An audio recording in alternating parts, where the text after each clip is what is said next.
ओम श्री गणेशाय नमः। ओम श्री मां सरस्वती जी नमः।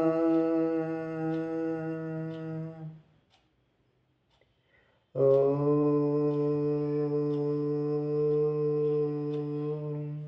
सिया रामचंद्र जी नमः। ओम शिव शक्ति नमः। ओम परमात्मने नमः। श्री रामचरितमानस प्रथम सोपान बालकांड। अक्षरों अठ समूहों रसों संडों और मंगलों की करने वाले सरस्वती जी और गणेश जी की मैं वंदना करता हूँ। श्रद्धा और विश्वास के स्वरूप श्री पार्वती जी और श्री शंकर जी की मैं वंदना करता हूँ, जिनके छिद्रजन अपने अंतःकरण में स्थित ईश्वर को नहीं देख सकते। ज्ञान में नित्य शंकर रूपी गुरु की मैं वंदना करता हूँ, जिनके आश्रित होने से ही तेरा चंद्रमा भी सर्वत्र वंदित होता है। श्री सीता राम जी के गुण समूह रूपी पवित्र वन में विहार करने वाले विशुद्ध विज्ञान संपन्न कपीश्वर श्री वाल्मीकि जी और कपीश्वर श्री हनुमान जी की मैं वंदना करता हूँ। उत्पत्ति स्थिति पालन और संहार करने वाली, क्लेशों की हरने वाली, संपूर्ण कल्याणों की करने वाली श्री रामचंद्र जी की प्रियतमा श्री सीता जी को मैं नमस्कार करता हूँ, जिनकी माया के वशीभूत संपूर्ण विश्व ब्रह्मादि देवता और असुर हैं, जिनकी सटा से रस्सी में सर्पन के भ्रम की भांति यह सारा दस्य जगत सत्य ही प्रतीत होता है, और जिनके केवल शरण ही भवसागर से तरने की इच्छा वालों के लिए एकमात्र नौका है। उन समस्त कारणों से पर सब कारणों के कारण और सबसे श्रेष्ठ राम कहलाने वाले भगवान हरि की मैं वंदना करता हूँ। अनेक पुराण वेद और शास्त्र से सम्मत तथा जो रामायण में वर्णित हैं और कुछ अन्यत्र से भी उपलब्ध श्री रघुनाथ जी कथाओं को तुलसीदास अपने अंतःकरण के सुख के लिए अत्यंत मनोहर भाषा रसान में विस्तृत करता है, जिन्हें स्मरण करने से सब कार्य सिद्ध होते हैं। जो गणों के स्वामी और सुंदर हाथी के मुख वाले हैं, वे बुद्धि के राशि और शुभ गुणों के धाम श्री गणेश जी मुझ पर कृपा करे, जिनकी कृपा से गूंगा बहुत सुंदर बोलने वाला हो जाता है और लंगड़ा लूला दुर्गम पहाड़ पर चढ़ जाता है। वे कलयुग के सब पापों को जला डालने वाले दयालु भगवान मुझ पर दया करे। जो नील कमल के समान श्याम वन हैं, पुण्डलिक खेले हुए लाल कमल के समान जिनके नेत्र हैं, और जो सदा क्षीर सागर में शयन करते हैं, वे भगवान नारायण मेरे हृदय में निवास करे। जिनका कुंड के पुष्प और चंद्रमा के समान गौर शरीर हैं, जिनका कुंड के पुष्प और चंद्रमा के समान गौर शरीर हैं, जो पार्वती जी के प्रियतम और दया के धाम हैं, और जिनका दीनों पर स्नेह है, वे कामदेव का मर्दन करने वाले शंकर जी मुझ पर कृपा करे। मैं उन गुरु महाराज के शरण कमल की वंदना करता हूँ, जो कृपा के समुद्र और नर रूप में श्री हरि हैं, और जिनके वचन माँ मोह रूपी घने अंधकार के नाश करने के लिए सूर्य किरणों के समूह हैं। मैं गुरु महाराज के शरण कमलों की रज की वंदना करता हूँ, जो शुरू से सुंदर स्वाद सुगंध तथा अनुराग रूपी रस से पूर्ण है। वह अमर मूल संजीवनी जड़ी का सुंदर सून है जो संपूर्ण भव रोगों के परिवार को नाश करने वाला है। वह रज सकटी पुण्यवान पुरुष रूपी शिवजी के शरीर पर सुशोभित निर्मल विभूति है और सुंदर कल्याण और आनंद की जननी है। भक्त के मन रूपी सुंदर दर्पण के मैल को दूर करने वाली और तिलक करने से गुणों के समूह को वश में करने वाली हैं। श्री गुरु महाराज के शरण नक्कों की ज्योति मणियों के प्रकाश के समान हैं, जिसके स्मरण करते ही हृदय में दिव्य दृष्टि उत्पन्न हो जाती है। वह प्रकाश अज्ञान रूपी अंधकार का नाश करने वाला है। वह जिसके हृदय में आ जाता है उसके बड़े भाग्य हैं।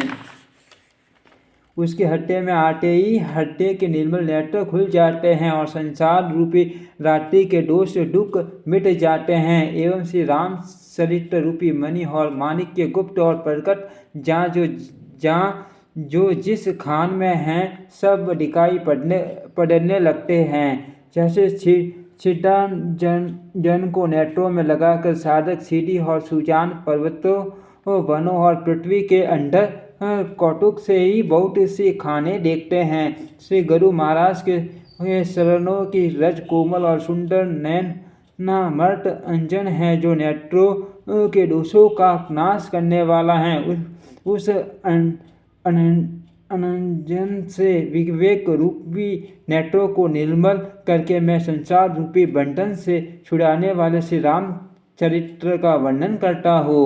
पहले पृथ्वी के देवता ब्राह्मणों के शरणों की वंदना करता हूँ जो ज्ञान से उत्पन्न सब संदेह को हरने वाले, फिर सब गुणों की खान संत समाज को प्रेम सहित सुंदर वाणी से प्रणाम करता हूँ। संतों का चरित्र कपास के चरित्र जीवन के समान शुभ है, जिसका फल नीरस विशद और गुणमय होता है।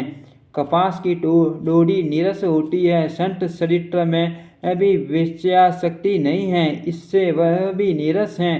कपास उज्ज्वल होता है, संत का हृदय भी अज्ञान और पाप रूपी अंधकार से रहित होता है, इसीलिए वह विशद है। और कपास में गुण तंतु होते हैं, इसी प्रकार संत का चरित्र भी सद्गुणों का भंडार होता है, इसीलिए वह गुणमय है। जैसे कपास का धागा सुई के किए हुए छेद को अपना तन देकर ढक देता है, अथवा कपास जैसे लोढ़े जाने, काटे जाने और बुने जाने का कष्ट सहकर भी वस्त्र के रूप में परिणित होकर दूसरों के गोपनीय स्थानों को ढकता है, उसी प्रकार संत स्वयं दुख सहकर दूसरों के छिंदरों दोषों को ढकता है, जिसके कारण उसने जगत में वंदनीय यश प्राप्त किया है। संतों का समाज आनंद और कल्याण में है, जो जगत में चलता फिरता तीर्थराज प्रयाग है, जहाँ उस संत समाज रूपी प्रयागराज में राम भक्ति रूप गंगा जी की धारा है और ब्रह्मा विचार का प्रचार सरस्वती जी हैं। विधि और निषेध, ये करो या न करो। विधि और निषेध रूपी कर्मों की कटा कलयुग के पापों को हरने वाली सूर्य तनया यमुना जी हैं और भगवान विष्णु और शंकर जी की कटाएं त्रिवेणी रूप से सुशोभित हैं, जो सुनते ही सब आनंद और कल्याणों की देने वाली हैं। उसे संत समाज रूपी प्रयाग में अपने धर्म में जो अटल विश्वास है वह अक्षय वट हैं और शुभ कर्म ही उस तीर्थराज समाज परिकर हैं। वह संत समाज रूपी प्रयागराज सब देशों में सब समय सभी को सजी में प्राप्त हो सकता है और आदर पूर्वक सेवन करने से क्लेशों को नष्ट करने वाला है। वह तीर्थराज अलौकिक और अकथनीय है एवं तत्काल फल देने वाला है। उसका प्रभाव प्रत्यक्ष है। जो मनुष्य इस संत समाज रूपी तीर्थराज का प्रभाव प्रसन्न मन से चुनते हैं और समझते हैं और फिर अत्यंत प्रेम पूर्वक इसमें गोटे लगाते हैं, वे इस शरीर के रहते ही धर्म अर्थ काम मोक्ष चारों फल पा जाते हैं। इस तीर्थराज में स्नान का फल तत्काल ऐसा देखने में आता है कि कौवे कोयल बन जाते हैं और बगुले हंस यह सुनकर कोई आश्चर्य न करे, क्योंकि सत्संग की महिमा छिपी नहीं है। वाल्मीकि जी, नारद जी और अगस्त्य जी ने अपने अपने मुखों से अपनी होनी जीवन का वृत्तांत कही है। जल में रहने वाली, जमीन पर चलने वाले और आकाश में विचरने वाले नाना प्रकार के जड़ चेतन जितने जीव इस जगत में हैं, उनमें जिसने जिस समय जहाँ कहीं भी जिस किसी यत्न से बुद्धि, कीर्ति, सद्गति, विभूति, ऐश्वर्य और भलाई पाई है, जो सब सत्संग का ही प्रभाव समझना चाहिए। वेदों में और लोक में इनकी प्राप्ति का दूसरा कोई उपाय नहीं है। सत्संग के बिना विवेक नहीं होता और श्री राम जी की कृपा के बिना वह सत्संग सहज में मिलता नहीं।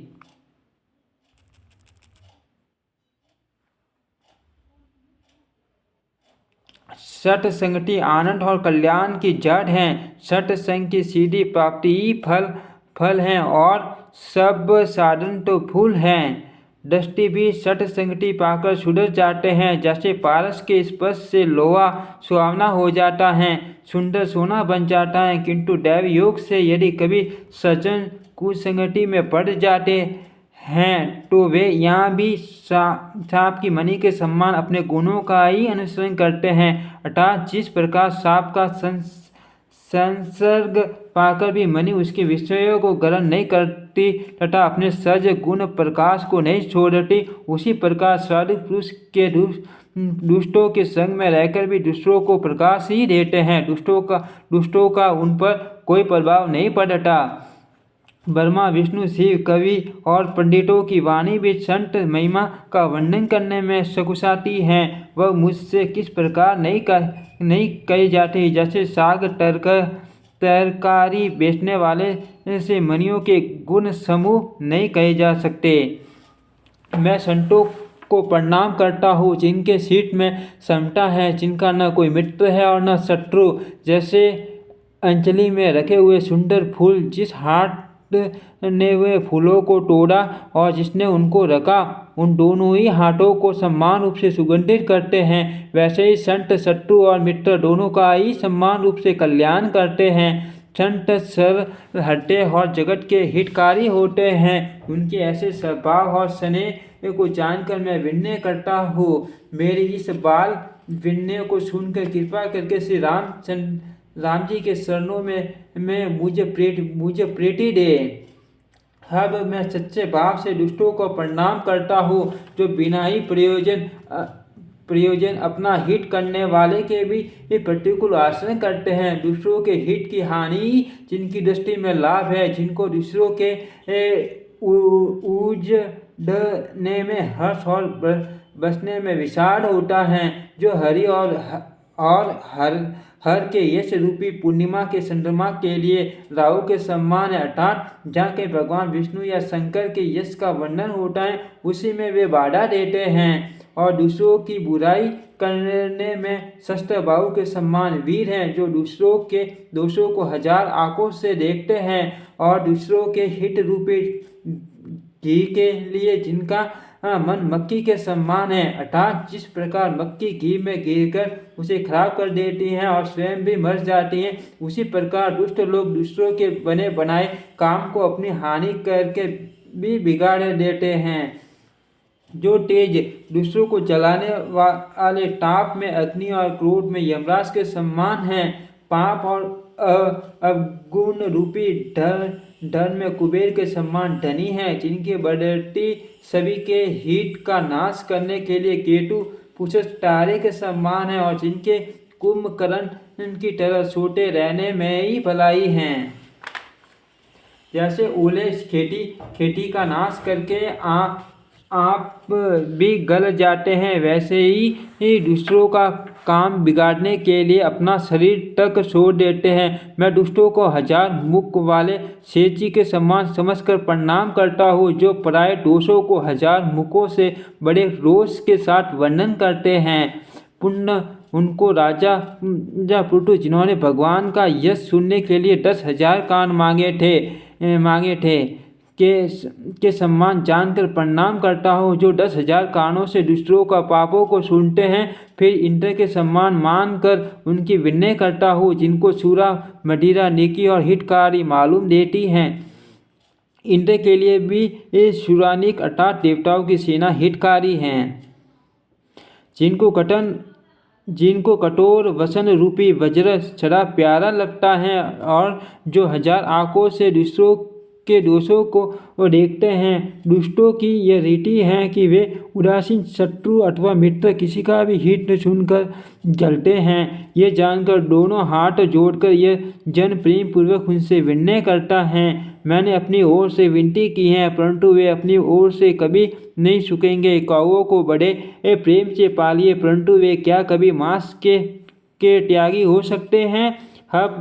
अब मैं संत और असंत दोनों के चरणों की वंदना करता हूँ। दोनों ही दुख देने वाले हैं, परंतु उनमें कुछ अंतर कहा गया है। वह अंतर यह है कि एक संत तो विछुड़ते समय प्राण हर लेते हैं और दूसरे संत असंत मिलते हैं तब दारुण दुख देते हैं। अर्थात संतों का बिछुड़ना मरने के समान दुखदायी होता है और असंतों का मिलना। दोनों संत और असंत जगत में एक साथ पैदा होते हैं, पर एक साथ पैदा होने वाले कमल और जोग की तरह उनके गुण अलग अलग होते हैं। कमल दर्शन और स्पर्श सुख देता है, किंतु जोंक शरीर का स्पर्श पाते ही रक्त चूसने लगती है। साधु अमृत के समान मृत्यु रूप संसार से उबारने वाला और असाधु मदिरा के समान मोह, प्रमाद और जड़ता उत्पन्न करने वाला है। दोनों को उत्पन्न करने वाला जगत रूपी अगाध समुद्र एक ही है। शास्त्रों में समुद्र मंथन से ही अमृत और मदिरा दोनों की उत्पत्ति बताई गई है। भले और बुरे अपनी अपनी करनी के अनुसार सुंदर यश और अपयश की संपत्ति पाते हैं। अमृत चंद्रमा, गंगा जी और साधु एवं विष अग्नि कलयुग के पापों की नदी के अर्थात क्रमनाश और हिंसा करने वाला व्याघ्र, इनके गुण अवगुण सब कोई जानते हैं, किंतु जिसे जो बांटता है उसे वही अच्छा लगता है।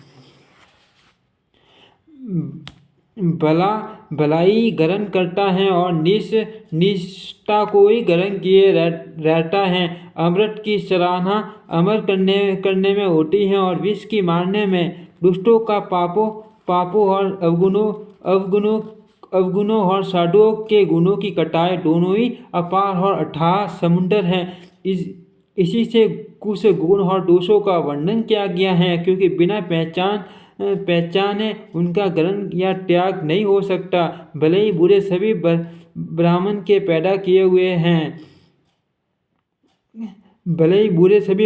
ब्रह्मा के पैदा किए हुए हैं, पर गुण और दोषों को विचार कर वेदों ने उनको अलग अलग कर दिया है। वेद, इतिहास और पुराण कहते हैं कि ब्रह्मा जी की ये सृष्टि गुण और अवगुणों से सनी हुई है। दुख सुख पाप पुण्य दिन रात, साधु असाधु, सुजाति कुजाति, दानव देवता, ऊष नीच, अमृत विष, सुजीवन सुंदर जीवन, मृत्यु माया ब्रह्मा जीव ईश्वर, संपत्ति दरिद्रता, रंक राजा, काशी मगध, गंगा क्रमनाशा, मारवाड़ मालवा, ब्राह्मण कसाई, स्वर्ग नरक, अनुराग वैराग्य, ये सभी पदार्थ ब्रह्मा की सृष्टि में हैं। वेद शास्त्रों ने उनके गुण दोषों का विभाग कर दिया है। विधाता ने इस जड़ चेतन विश्व को गुण दोष में रचा है, किंतु संत रूपी हंस दोष रूपी जल को छोड़कर गुण रूपी दूध को ही ग्रहण करते हैं। विधाता जब इस प्रकार हंस का सा विवेक देते हैं, तब दोषों को छोड़कर मन गुणों में अनुरक्त होता है। काल स्वभाव और कर्म की प्रबलता से भले ही लोग साधु भी माया के वश में होकर कभी कभी भलाई से सूख जाते हैं, भगवान के भक्त जैसे उस सुख को छुड़ा लेते हैं और दुख दोषों को मिटाकर निर्मल यश देते हैं, वैसे ही दृष्ट भी कभी कभी उत्तम संग पाकर भलाई करते हैं, परंतु उनका कभी भंग न होने वाला मलिन स्वभाव नहीं मिटता। जो वेशधारी ठग हैं उन्हें भी अच्छा साधु का सा वेश बनाए देखकर वेश के प्रताप से जगत पूछता है, परंतु एक न एक दिन वे सौदे आ ही जाते हैं। अनंत उनका कपट नहीं निभटा, जैसे काल नेमी रावण और राहु का हाल हुआ। बुरा वेश बना लेने पर भी साधु का सम्मान ही होता है, जैसे जगत में जाम्बवान और हनुमान जी का हुआ। बुरे संग से हानि और अच्छे संग से लाभ होता है, यह बात लोक और वेद में है और सभी लोग इसको जानते हैं। पवन के संग से धूल आकाश पर चढ़ जाती है और वहीं नीचे की ओर बहने वाले के जल के संग से किसट में मिल जाती हैं। साधु के घर के तोता मैना राम राम सुमिरते हैं और असाधु के घर के तोता मैना गिन गिन कर गालियाँ देते हैं। कुसंग के कारण धुआं कालिक कहलाता है, वहीं धुआं सुसंग से सुंदर स्याही होकर पुराण लिखने के कामों में आता है और वही धुआं जल अग्नि और पवन के संग से बादल होकर जगत को जीवन देने वाला बन जाता है। ग्रह औषधि जल वायु और वस्त्र ये सब भी कुसंग और सुसंग पाकर संसार में बुरे और भले पदार्थ हो जाते हैं। चतुर एवं विशालशील पुरुष ही इस बात को जान पाते हैं। महीने के दोनों पखवाड़ों में उजियाला और अंधेरा समान ही रहता है, परंतु विधाता ने इनके नामों में भेद कर दिया है। एक का नाम शुक्ल और दूसरे का नाम कृष्ण रख दिया है। एक को चंद्रमा का बढ़ाने वाला और दूसरे को उसका घटाने वाला। महीने के दोनों पखवाड़ों में उजियाला और अंधेरा समान ही रहता है, परंतु विधाता ने इनके नाम में भेद कर दिया है। एक का नाम शुक्ल और दूसरे का नाम कृष्ण रख दिया है। एक को चंद्रमा का बढ़ाने वाला और दूसरे को उनको घटाने वाला समझ कर जगत के एक को सुयश और दूसरे को अपयश दे दिया है। जगत में जितने जड़ और चेतन जीव हैं सबको राम मैं जानकर मैं उन सब के चरण कमलों की सदा दोनों हाथ जोड़कर वंदना करता हूँ। देवता दैत्य मनुष्य नाग पक्षी प्रेत पीतर गंधर्व किन्नर और निशाचर सबको मैं प्रणाम करता हूँ। अब सब मुझ पर कृपा कीजिए। 84 लाख योनियों में 4 प्रकार के सवेदज अंडज उबडीज जरायु जीव जल पृथ्वी और आकाश में रहते हैं। उन सब से भरे हुए इस सारे जगत को श्री सीताराम मैं जानकर मैं दोनों हाथ जोड़कर प्रणाम करता हूँ। मुझको अपना दास जानकर कृपा की खान आप सब लोग मिलकर चल छोड़कर कृपा कीजिए। मुझे अपने बुद्धि बल का भरोसा नहीं, इसीलिए मैं सबसे विनती करता हूँ। मैं श्री रघुनाथ जी के गुणों का वर्णन करना चाहता हूँ, परंतु मेरी बुद्धि छोटी है और श्री राम जी का चरित्र अथाह है। इसके लिए मुझे उपाय का एक भी अंक अर्थात कुछ लेश मात्र भी उपाय नहीं है। सुष्टा मेरे मन और बुद्धि कंगाल है, किंतु मनोरथ राजा हैं। मेरी बुद्धि जो अत्यंत नीची है और चाह बड़ी ऊंची है। चाह तो अमृत पाने की है, पर जगत में जुड़ती चास भी नहीं। सज्जन मेरी ठिठाई को क्षमा करेंगे और मेरे बाल वचनों को मन लगाकर प्रेम पूर्वक सुनेंगे। जैसे बालक जब टोटले वचन बोलता है तो उसके माता पिता उन्हें प्रसन्न मन से सुनते हैं, किंतु क्रूर कुटिल और बुरे विचार वाले लोग जो दूसरों को दोषों को ही भूषण रूप से धारण किए रहते हैं अर्थात जिन्हें प्राय दोष ही प्यारे लगते हैं, हंसेंगे। रसीले हो या अत्यंत फीकी अपनी कविता किसे अच्छी नहीं लगती, किंतु जो दूसरों की रचना को सुनकर हंसित होते हैं ऐसे उत्तम पुरुष जगत में बहुत नहीं हैं। हे भाई, जगत में तालाबों और नदियों के समान मनुष्य ही अधिक हैं जो जल पाकर अपनी ही बाढ़ से बढ़ते हैं अर्थात अपनी ही उन्नति से प्रसन्न होते हैं। समुद्र सा तो कोई एक विरलाई सज्जन होता है जो चंद्रमा को पुण्य देखकर दूसरों का उत्कर्ष देखकर उमड़ पड़ता है। मेरा भाग्य छोटा है और इच्छा बहुत बड़ी, परंतु मुझे एक विश्वास है कि इसे सुनकर सज्जन सभी सुख पावेंगे और दुष्ट हंसी उड़ावेंगे, किंतु दुष्टों के हंसने से मेरा हित ही होगा। मधुर कंठ वाली कोयल को कोए तो कटोरी का करते हैं, जैसे बगुले हंस को और मेंढक पपिए को हंसते हैं, वैसे ही मलिन मन वाले दुष्ट निर्मल वाणी को हंसते हैं। जो न तो कविता के रसिक है और न जिनका श्री रामचंद्र जी के चरणों में प्रेम है, उनके लिए भी यह कविता सुगढ़ हास्य रस का काम देगी। प्रथम तो यह भाषा की रचना है, दूसरे मेरी बुद्धि बोली है, इससे यह हंसने के योग्य ही है। हंसने में उन्हें कोई दोष नहीं। जिन्हें न तो प्रभु के चरणों में प्रेम है और न अच्छी समझ ही है, उनको यह कथा सुनने में फीकी लगेगी। जिनकी श्री हरि भगवान विष्णु और श्री हर भगवान शिव के चरणों में प्रीति है और जिनकी बुद्धि कुर्तक करने वाली नहीं, जो श्री हरि हर में भेद की या उस नीच की कल्पना नहीं करते, उन्हें श्री रघुनाथ जी की यह कथा मीठी लगेगी।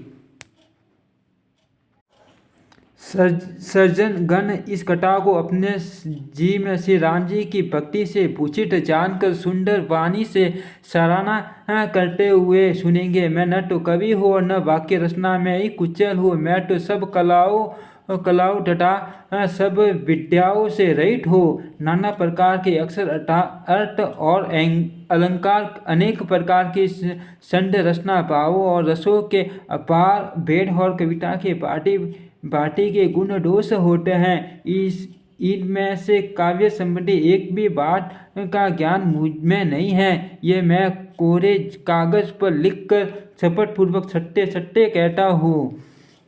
मेरी रचना सब गुणों से रहित है। इसमें बस जगत प्रसिद्ध एक गुण है, उसे मिसाल कर अच्छी बुद्धि वाले पुरुष जिनके निर्मल ज्ञान है, इसको सुनेंगे। इसमें श्री रघुनाथ जी का उदार नाम है, जो अत्यंत पवित्र है, वेद पुराणों का चार है, कल्याण का भवन है और अमंगल लोगों को हरने वाला है, जिसे श्री पार्वती जी सहित भगवान शिव जी सदा जपा करते हैं। जो अच्छे कवि के द्वारा रची हुई बड़ी अनूठी कविता है, वह भी राम नाम के बिना शोभा नहीं पाती। जैसे चंद्रमा के समान मुख वाली सुंदर स्त्री सब प्रकार से सुसज्जित होने पर भी वस्त्र के बिना शोभा नहीं देती। इसके विपरीत कुकवी की रची हुई सब गुणों से रहित कविताओं को भी राम के नाम एवं यश से अंकित जानकर बुद्धिमान लोग आदरपूर्वक कहते हैं, सुनते हैं, क्योंकि संत जन पैरों की पार्टी गुण ही को ग्रहण करने वाले होते हैं। यद्यपि मेरी इस रचना में कविता का एक भी रस नहीं है, तथापि इसमें श्री राम जी का प्रताप प्रकट है। मेरे मन में यह एक भरोसा है, भले संग से भला किसने बड़प्पन नहीं पाया। धुआं भी अगर के संग से सुगंधित होकर अपने स्वाभाविक कड़वेपनों को छोड़ देता है। मेरी कविता अवश्य भद्दी है, परंतु इसमें जगत का कल्याण करने वाली राम कथा रूपी उत्तम वस्तु का वर्णन किया गया है। इससे यह भी अच्छी ही समझी जाएगी। इससे यह भी अच्छी ही समझी जाएगी। तुलसीदास जी कहते हैं, श्री रघुनाथ जी की कथा कल्याण करने वाली और कलयुग के पापों को हरने वाली मेरी इस बढ़ती कविता रूपी नदी के चाल पवित्र जल वाली नदी गंगा जी की चालक की भांति टेढ़ी है। प्रभु श्री रघुनाथ जी के सुंदर यश के संग से ये कविता सुंदर तथा सज्जनों के मन को पाने वाली हो जाएगी। समन की अपवित्र राख भी श्री महादेव जी के अंग से संग से सुहावनी लगती हैं और स्मरण करते ही पवित्र करने वाली होती हैं। श्री राम जी के यश के संग से मेरी कविता सभी को अत्यंत प्रिय लगेगी। जैसे मल में पर्वत के संग से काष्ठ मात्र संतन बनकर वंदनीय हो जाता है, फिर क्या कोई काठ की तुष्टा का विचार करता है। श्यामा गौ काली होने पर भी ये उसका दूध उज्जवल और बहुत गुणकारी होता है, यही समझकर सब लोग उसे पीते हैं। इसी तरह गवारू भाषा में होने पर भी ये श्री सीता राम जी के यश को बुद्धिमान लोग बड़े चाव से गाते हैं और सुनते हैं।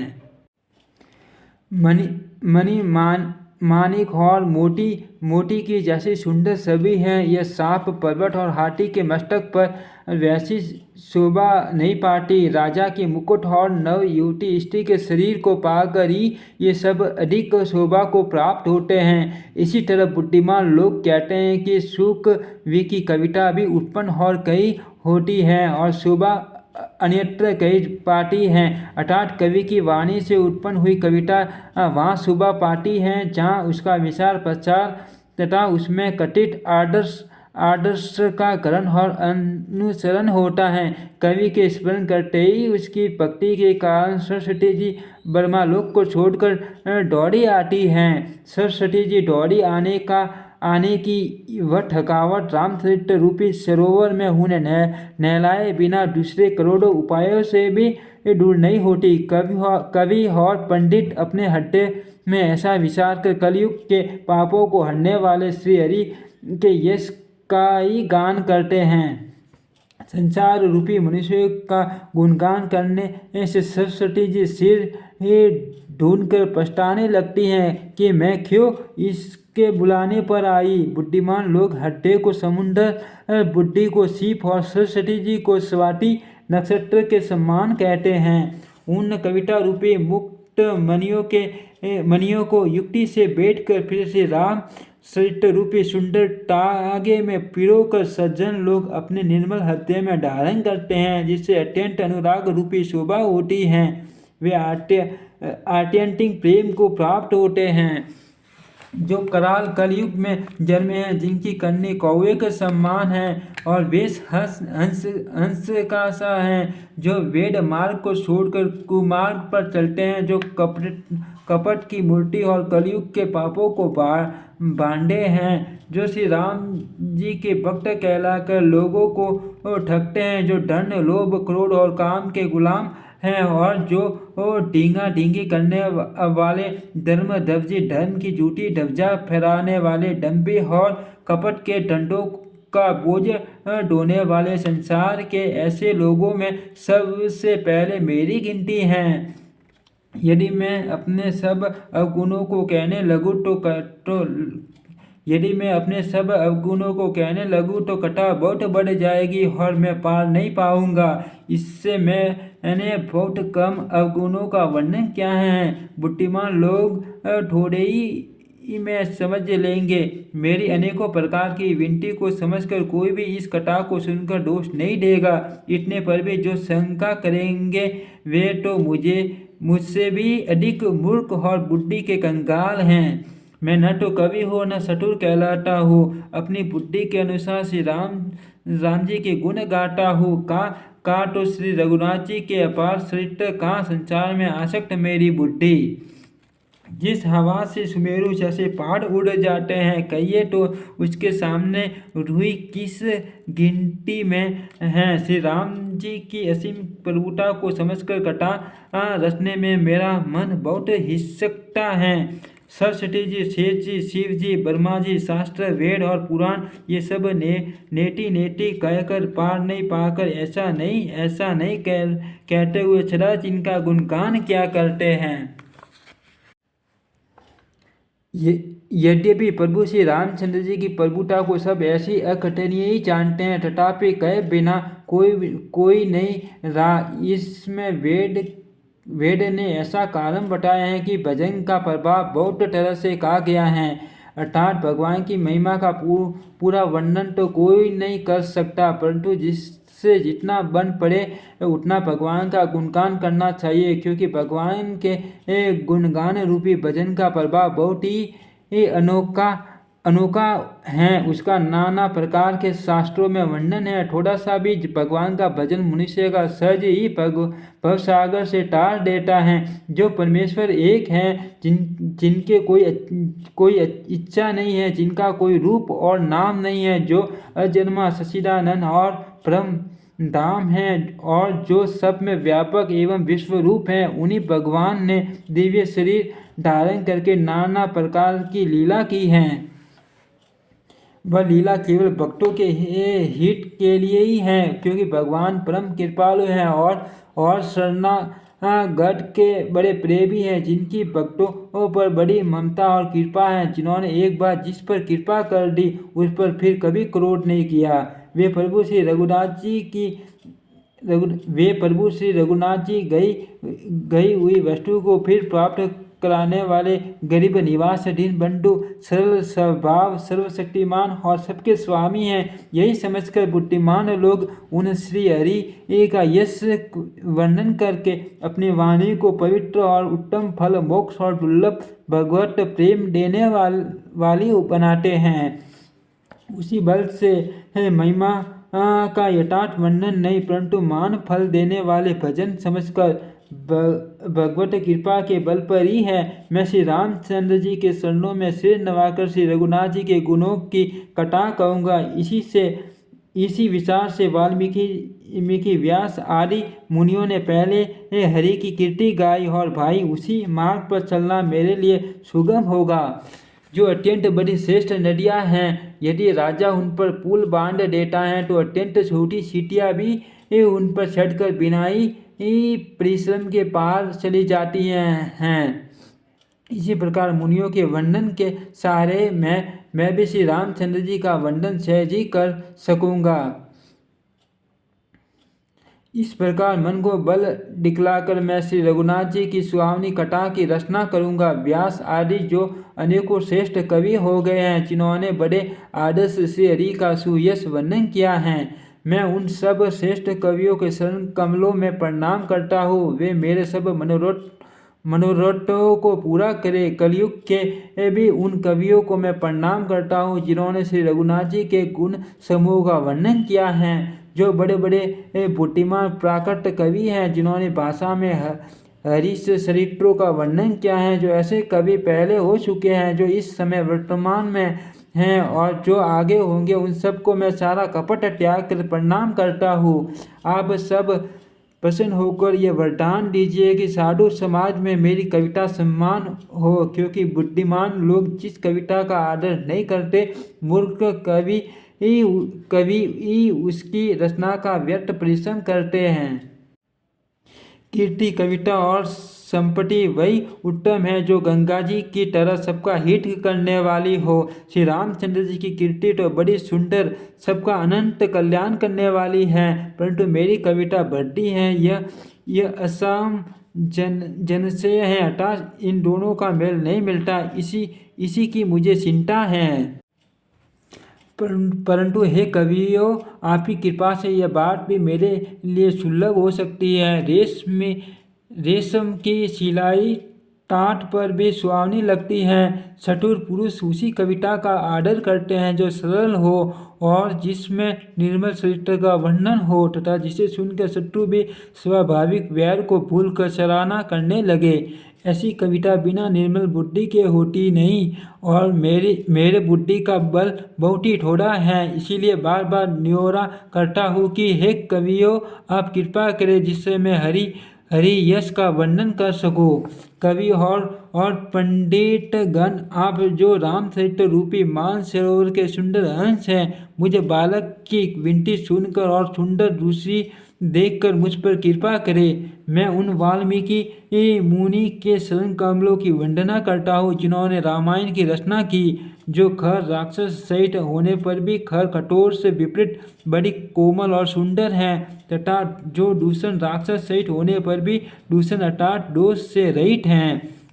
मैं चारों वेदों की वंदना करता हूँ, जो संसार समुद्र के पार होने के लिए जहाज के समान हैं, तथा जिन्हें श्री रघुनाथ जी का निर्मल यश वर्णन करते सपन में भी खेद थकावट नहीं होता। मैं ब्रह्मा जी के शरण रज की वंदना करता हूँ, जिन्होंने भवसागर बनाया है, जहाँ से एक और संत रूपी अमृत चंद्रमा और कामधेनु निकले और दूसरी ओर दुष्ट मनुष्य रूपी विष और मदिरा उत्पन्न हुए हैं। देवता, ब्राह्मण, पंडित, ग्रह, इन सबके चरणों की वंदना करके हाथ जोड़कर कहता हूँ कि आप प्रसन्न होकर मेरे सारे सुंदर मनोरथ को पूरा करें। फिर मैं सरस्वती जी और देव नदी गंगा जी की वंदना करता हूँ। दोनों पवित्र और मनोहर चरित्र वाली हैं। एक गंगा जी स्नान करने और जल पीने से पापों को हरती हैं, और दूसरी सरस्वती जी गुण और यश करने और सुनने में अज्ञान का नाश कर देती हैं। श्री महेश और पार्वती जी श्री महेश और पार्वती को मैं प्रणाम करता हूँ, जो मेरे गुरु और माता पिता हैं, जो दीन बंधु और नित्य दान करने वाले हैं, जो सीतापति श्री रामचंद्र जी के सेवक, स्वामी और सखा हैं, तथा मुझ तुलसीदास जी का सब प्रकार से कपट रहित सच्चा हित करने वाले हैं, जिन शिव पार्वती ने कलयुग को देखकर जगत के हित के लिए साबर मंत्र समूह की रचना की, जिन मंत्रों के अक्षर बेमेल हैं, जिनका न कोई ठीक अर्थ होता है और न जप ही होता है, तथापि श्री शिव जी के प्रताप से जिनका प्रभाव प्रत्यक्ष है, वे उमापति शिव जी मुझ पर प्रसन्न होकर श्री राम जी की इस कथा को आनंद और मंगल की मूल उत्पन्न करने वाली बनाएंगे। इस प्रकार पार्वती जी और शिव जी दोनों का स्मरण करके और उनका प्रसाद पाकर मैं साफ भरे शीत से श्री रामचरित्र का वर्णन करता हूँ। मेरी कविता श्री शिव जी की कृपा से ऐसी सुशोभित होगी जैसे तारा गणों के सहित चंद्रमा के साथ रात्रि शोभित होती है। जो इस कथा को प्रेम सहित एवं सावधानी के साथ समझ बूझ कर कहे सुनेंगे, वे कलयुग के पापों से रहित और सुंदर कल्याण के भागी होकर श्री रामचंद्र जी के शरणों के प्रेमी बन जाएंगे। यदि मुझ पर श्री शिव जी और पार्वती जी की सपन में भी सचमुच प्रसन्नता हो, तो मैं इस भाषा कविता का जो प्रभाव का है वह सब सच हो।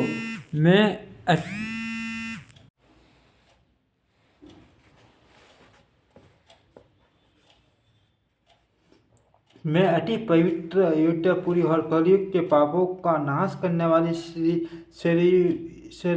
सरयू नदी की वंदना करता हूँ। फिर अवधपुरी के उन नारियों का प्रणाम करता हूँ, जिन पर प्रभु श्री रामचंद्र जी की ममता थोड़ी नहीं अर्थात बहुत है। यदि मुझ पर श्री शिव जी और पार्वती जी की सपन में भी सचमुच प्रसन्नता हो, तो मैं इस भाषा कविता का जो प्रभाव का है वह सब सच हो। मैं अति पवित्र अयोध्यापुरी और कलयुग के पापों का नाश करने वाली श्री सरयू नदी की वंदना करता हूँ। फिर अवधपुरी के उन नर नारियों को प्रणाम करता हूँ, जिन पर प्रभु श्री रामचंद्र जी की ममता थोड़ी नहीं अर्थात बहुत है। उन्होंने अपनी पुरी में रहने वाली सीता जी की निंदा करने वाले धोबी और उसके समर्थक पूर्व नर नारियों के पाप समूह को नाश कर उनको शोक रहित बनाकर अपने लोक धाम में बसा दिया है। मैं कौशल्या रूपी पूर्व दिशा की वंदना करता हूँ, जिसकी कीर्ति समस्त संसार में फैल रही है। जहाँ कौशल्या रूपी पूर्व दिशा से विश्व को सुख देने वाली और दुष्ट रूपी कमलों के लिए पाले के सम्मान श्री रामचंद्र जी रूपी सुंदर चंद्रमा प्रकट हुए। जब रानियों सहित राजा दशरथ जी को पुण्य और सुंदर कल्याण की मूर्ति मानकर मैं मन, वचन और कर्म से प्रणाम करता हूँ। अपने पुत्र का सेवक जानकर वे मुझ पर कृपा करें, जिनको रचकर ब्रह्मा जी ने भी बड़ाई पाई है, जो श्री राम जी के माता और पिता होने के कारण महिमा की सीमा है। मैं अवध के राजा दशरथ जी की वंदना करता हूँ, जिनका श्री राम जी के चरणों में सच्चा प्रेम था, जिन्होंने दीनदयाल प्रभु के बिछुड़ते ही अपने प्यारे शरीर को मामूली टीनके की तरह त्याग दिया है। मैं परिवार सहित राजा जी को प्रणाम करता हूँ, जिनका श्री राम जी के शरणों में गुड प्रेम था, जिसको उन्होंने योग और भोगों में छिपा रखा था, परंतु श्री रामचंद्र जी को देखते ही प्रकट हो गया। भाइयों, मैं सबसे पहले श्री भरत जी के शरणों को प्रणाम करता हूँ, जिनका नियम और व्रत वर्णन नहीं किया जा सकता, जिनका मन श्री राम जी के शरण कमलों में भौरे की तरह लुभाया हुआ है, कभी उनका पास नहीं छोड़ता। मैं श्री लक्ष्मण जी के शरण कमलों को प्रणाम करता हूँ, जो शीतल चुंटल और भक्तों को सुख देने वाले श्री रघुनाथ जी की कीर्ति रूपी विमल पटाखा में, जिनका लक्ष्मण जी का यश पटाखा को ऊंचा करके फहराने वाला दंड के समान हुआ है, जो 1000 सिर वाले और जगत के कारण 1000 सिरों पर जगत को धारण कर रखने वाले सेठ जी हैं, जिन्होंने इस पृथ्वी का भय दूर करने के लिए अवतार लिया है। वे गुणों की खानी कृपा सिंधु सुमित्रा नंदन श्री लक्ष्मण जी मुझ पर सदा प्रसन्न रहे। मैं श्री शत्रुघ्न जी के शरण कमलों को प्रणाम करता हूँ, जो बड़े वीर सुशील और श्री भरत जी के पीछे चलने वाले हैं। मैं महावीर श्री हनुमान जी की विनती करता हूँ, जिनके यश का श्री रामचंद्र जी ने स्वयं अपने श्री मुख से वर्णन किया है। मैं पवन कुमार श्री हनुमान जी को प्रणाम करता हूँ, जो दुष्ट रूपी वन को भस्म करने के लिए अग्नि रूप हैं, जो ज्ञान की घन मूर्ति हैं, और जिनके हट्टे रूपी भवन में धनुष बाण धारण किए श्री राम जी निवास करते हैं। वानरों के राजा सुग्रीव जी, ऋषियों के राजा जाम्बवान जी, राक्षसों के राजा विभीषण जी और अंगद जी आदि जितना वानरों का समाज हैं, सबके सुंदर शरणों की मैं वंदना करता हूँ, जिन्होंने अधर्म पशु और राक्षस आदि शरीर में भी श्री रामचंद्र जी को प्राप्त कर लिया है। पशु पक्षी देवता मनुष्य असुर समेत जितने श्री राम जी के शरणों के उपासक हैं, मैं उन सब के शरण कमलों की वंदना करता हूँ, जो श्री राम जी के निष्काम सेवक हैं। सुखदेव जी, सनकादि नारद मुनि आदि जितने भक्त और परम ज्ञानी श्रेष्ठ मुनि हैं, मैं धरती पर सिर टेक कर उन सबको प्रणाम करता हूँ। हे मुनीश्वर, आप सब मुझको अपना दास जानकर कृपा कीजिए। राजा जनक की पुत्री, जगत की माता और करुणा निधान श्री रामचंद्र जी की प्रियतमा श्री जानकी जी के दोनों शरण कमलों को मैं मानता हूँ, जिनकी कृपा से निर्मल बुद्धि पाऊँ। फिर मैं मन वचन और कर्म से कमल नयन धनुष बाणधारी भक्तों की विपत्ति का नाश करने और उन्हें सुख देने वाले भगवान श्री रघुनाथ जी के सर्वसमर्थ शरण कमलों की वंदना करता हूँ, जो वाणी और उसके अर्थ तथा जल और जल की लहर के समान कहने में अलग अलग हैं, परंतु वास्तव में अभिन्न एक हैं। उन श्री सीता राम जी के शरणों की मैं वंदना करता हूँ, जिन्हें दीन दुखी बहुत ही प्रिय हैं।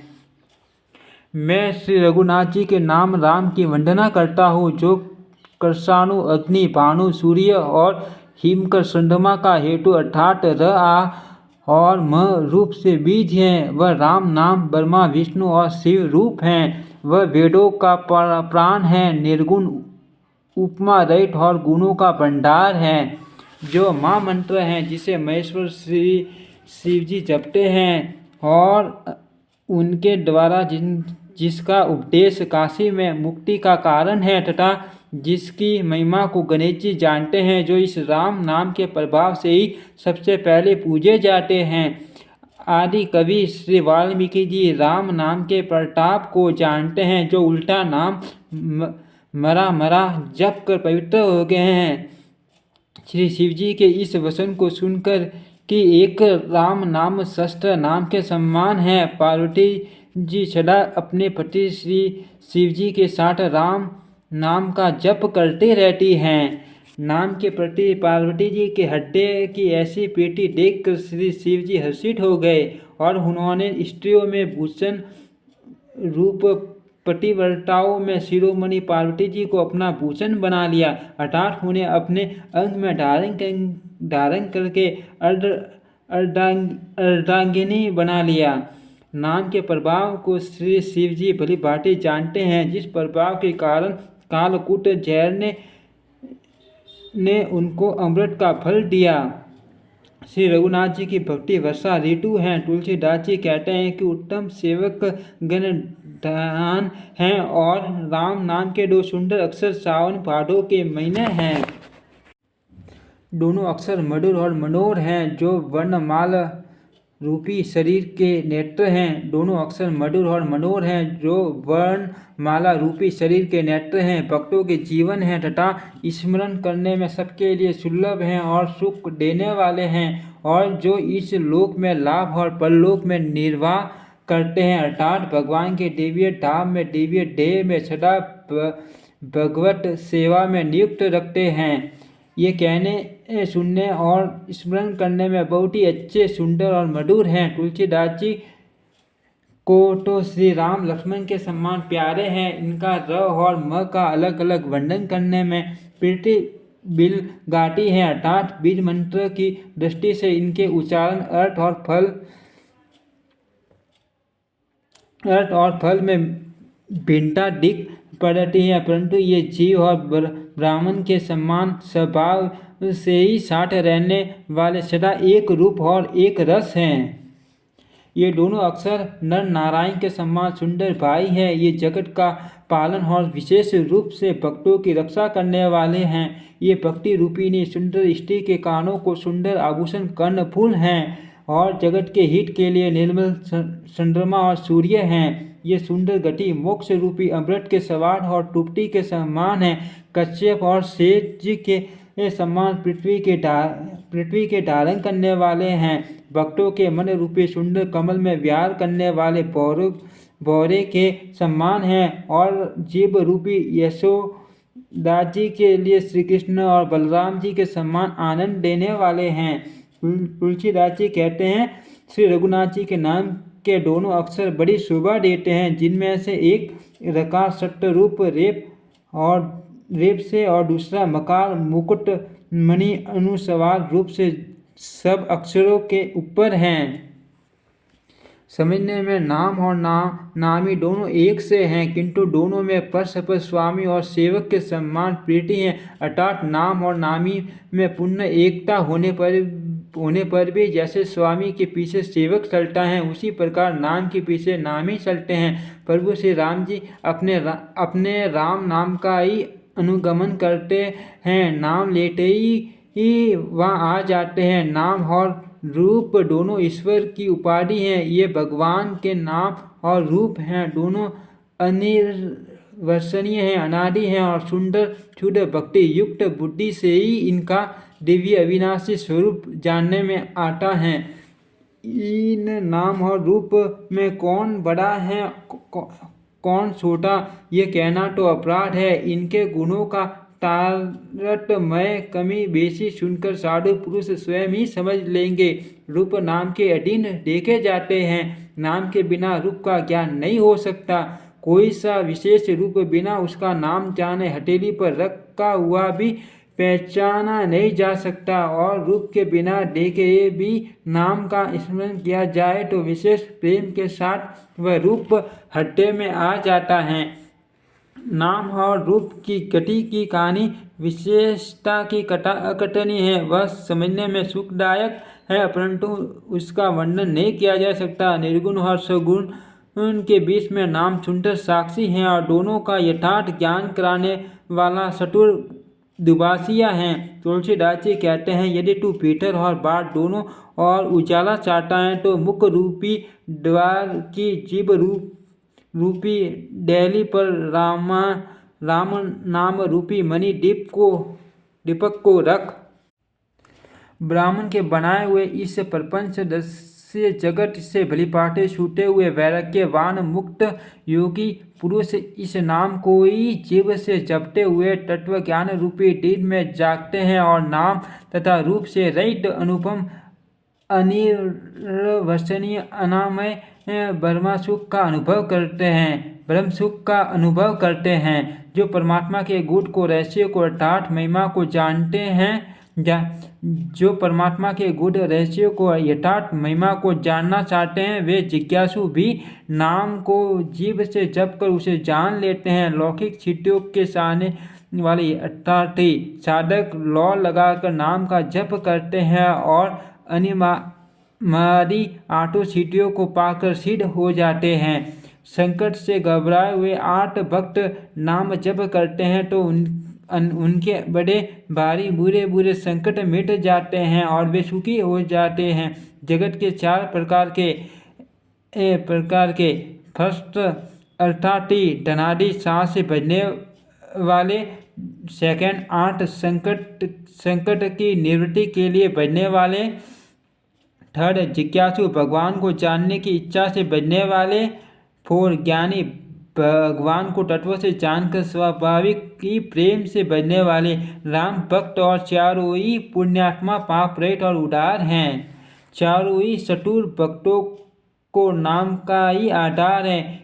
इनमें ज्ञानी भक्त प्रभु को विशेष रूप से प्रिय हैं। ये तो चारों युगों में और चारों ही वेदों में नाम का प्रभाव है, परंतु कलयुग में विशेष रूप से इसमें तो नामों को छोड़कर दूसरा कोई उपाय ही नहीं है।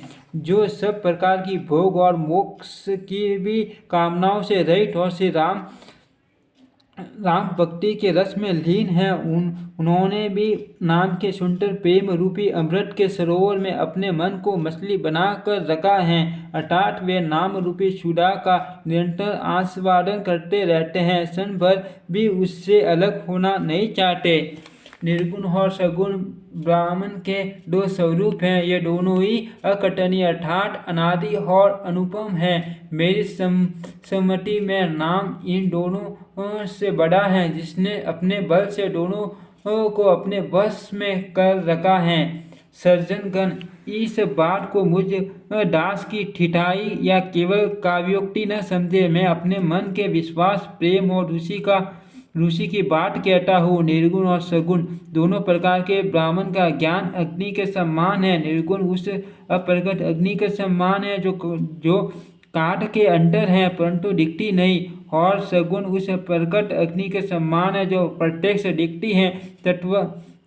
तत्वत दोनों एक ही हैं, केवल प्रकट अप्रकट के भेद से भिन्न मालूम होती है। इसी प्रकार निर्गुण और सगुण तत्व एक ही हैं। इतना होने पर भी दोनों ही जानने में बड़े कठिन है, परंतु नाम से दोनों सुगम हो जाते हैं। इसी से मैंने नाम को निर्गुण ब्रह्मा से और सगुण को राम से बड़ा कहा है। ब्रह्मा व्यापक है, एक हैं, अविनाशी हैं, सटा चैतन्य और आनंद की घन राशि है। ऐसे विकार रहित प्रभु के हत्थे में रहते भी जगत के सब जीव दीन और दुखी हैं। नाम का निरूपण करके नाम के यथार्थ स्वरूप, महिमा, रहस्य और प्रभाव को जानकर नाम का जतन करने से श्रद्धापूर्वक नाम जप रूपी साधन करने से वही ब्रह्मा ऐसे प्रकट हो जाते हैं जैसे रत्न के जानने से उसका मूल्य।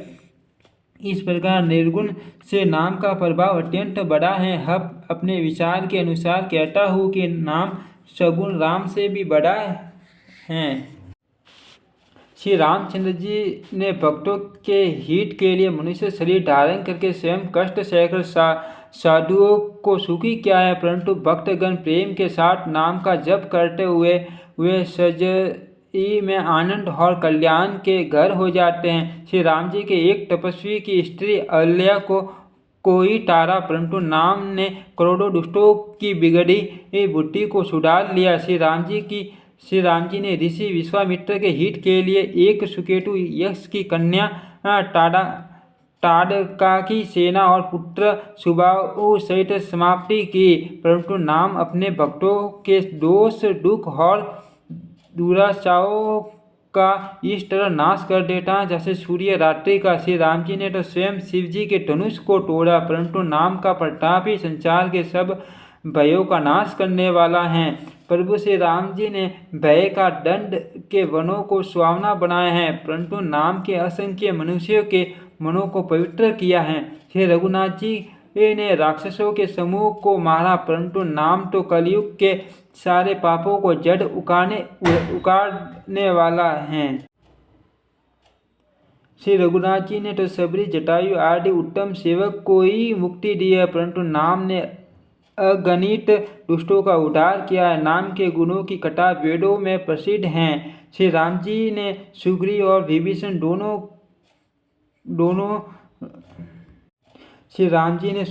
विभीषण दो को ही अपने शरण में रखा यह सब कोई जानता है, परंतु नाम के अनेक गरीबों पर कृपा की है। नाम का यह सुंदर विराट लोक और वेद में विशेष रूप से प्रकाशित हैं। श्री राम जी तो भालू और बंटरों की सेना बटोरी और समुद्र पर पुल बांधने के लिए थोड़ा परिश्रम नहीं किया, परंतु नाम लेते ही संसार समुद्र सूख जाता है। सज्जनगण मन में विचार कीजिए कि दोनों में कौन बड़ा है।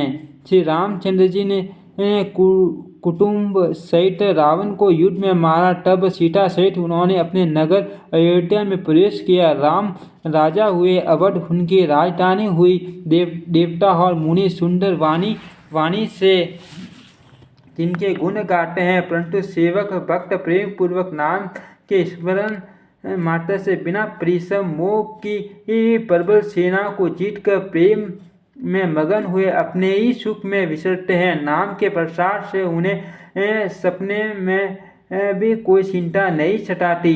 इस प्रकार नाम निर्गुण और ब्रह्मा और सगुण राम दोनों से बड़ा है। यह वरदान देने वालों को भी वर देने वाला श्री शिव जी ने अपने हृदय में यह जानकर ही 100 करोड़ राम चरित्र में से इस राम नाम को सार रूप से सुनकर ग्रहण किया है। जय श्या रामचंद्र जी की जय। माचा पारायण पहला विश्राम।